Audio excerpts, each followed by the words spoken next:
정치부 기자도 아니고 뭐 어떤 언론사도 아닌데 한 명의 유튜버가 거대 정당 대표에게 딱 3일을 주면서 입장을 밝혀라 이렇게 최후 통첩을 보낸다면 어떨까요?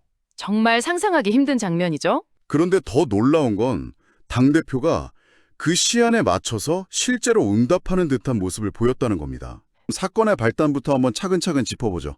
2월 8일이었죠. 극우 성향의 구독자를 많이 가진 유튜버 전한길 씨가 장동혁 대표에게 공개 질의를 던집니다. 이게 시작이었죠. 네. 여기서 중요한 건 공개 질의라는 형식하고 그 내용입니다.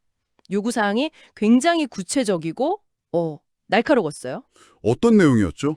계엄 옹호 내란 세력 그리고 부정선거 주장 세력 마지막으로 가장 핵심적인 윤 어게인 세력 이 세 그룹과는 함께 갈 수 없다는 게 당신의 공식 입장이 맞냐 이걸 3일 안에 답하라는 거였죠. 아니 근데 왜 갑자기 이런 요구가 튀어나온 건가요?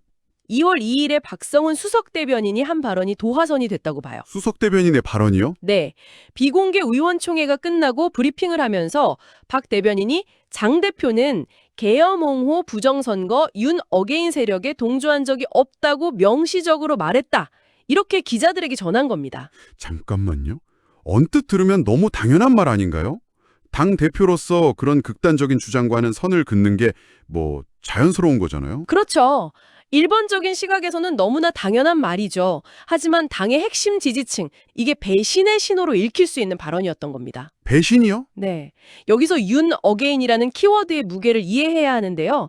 이게 단순히 전 대통령을 다시 지지하자 이런 구호를 넘어서요. 그 이상의 의미가 있군요. 그렇죠.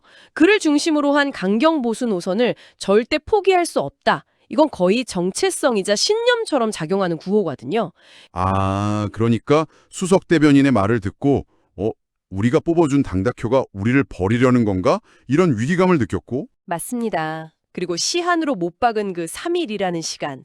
이게 다른 정치적 계산을 할 틈을 두지 않고 즉각적인 답변을 끌어내려는 아주 영리한 압박 수단이었고요. 그래서 장 대표가 시한 마지막 날인 2월 10일에 한 유튜브 방송에 나가서 답변을 내놨습니다. 이 모든 문제에 대해 전당대회 이전부터 분명한 입장을 밝혀왔다. 이렇게만 말했어요. 자료에서는 이 답변을 두고 사실상 백기추앙이라고 아주 강하게 평가해요. 백기투항이요? 네, 선을 그어달라는 요구에 명확한 답변을 피하고 기존 입장을 고수하겠다고 한 건 결국 윤 어게인 세력과 계속 함께 가겠다는 신호를 보낸 거다. 이건 유튜버의 요구에 무릎 꿇은 것과 다름없다는 거죠. 아무리 그래도 거대 정당 대표가 왜 이렇게까지 반응해야만 했을까? 그 선택을 강요한 힘의 정체가 대체 뭐냐는 거죠. 여기서 우리는 국힘당의 지지 기반, 그러니까 당원들의 특성을 좀 들여다봐야 합니다. 현재 국힘당 당원의 다수가 극우 유튜버들의 가짜뉴스에 깊이 영향을 받고 있다. 그리고 윤 어게인을 외치고 부정선거 음모론을 신봉하는 사람들이라고 규정을 하고 있어요.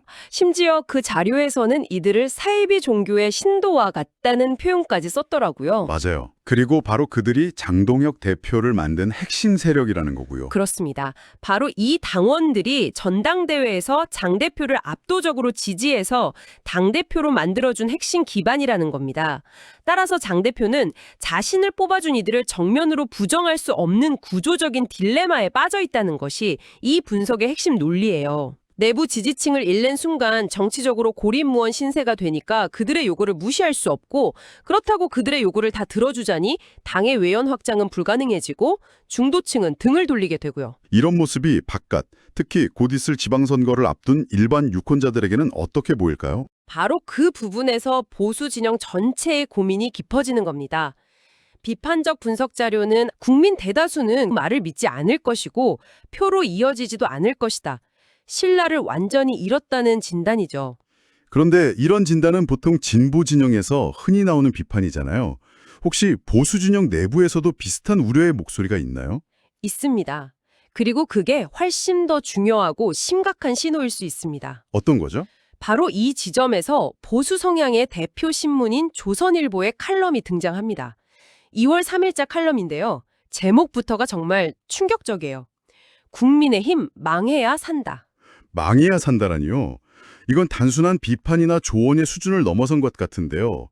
같은 편이라고 할 수 있는 대표 언론이 저런 제목을 썼다는 건 이게 보통 심각한 상황이 아니라는 뜻이잖아요. 그렇죠. 칼럼의 핵심 내용은 더 직접적입니다. 같은 편이라고 무조건 찍으면 안 된다. 그래야 보수도 산다. 이건 사실상 보이콧 선언이나 마찬가지예요. 지지자들한테 국힘당을 심판하라고 촉구하는 거니까요. 와, 네.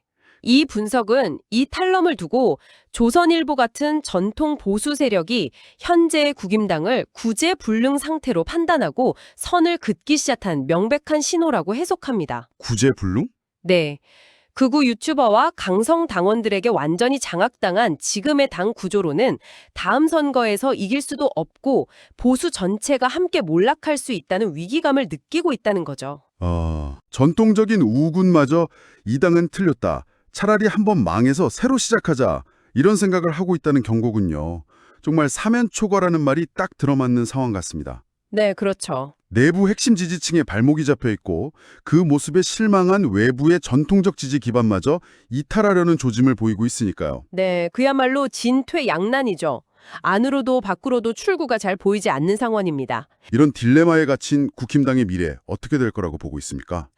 시간이 갈수록 강성 지지층에 더욱 깊이 얽매일 수밖에 없다고 봅니다. 한번 그쪽으로 방향을 잡은 이상 중도를 향해서 유턴하는 건 불가능하다는 거군요. 네, 그렇게 보는 거죠. 벗어날 수 없다면 그럼 그 길의 끝에는 무엇이 있다는 건가요? 그 분석은 그 길의 끝에 결국 국힘당 해산이라는 파국적인 결말이 기다리고 있을 것이라고 예측하면서 글을 마무리합니다. 해산이요? 네, 핵심 지지 기반에만 의존하다가 결국 당 전체가 사회로부터 고립되고 정치적 영향력을 잃어서 소멸하는 길로 갈 것이라는 아주 강력한 경고를 던지고 있는 겁니다.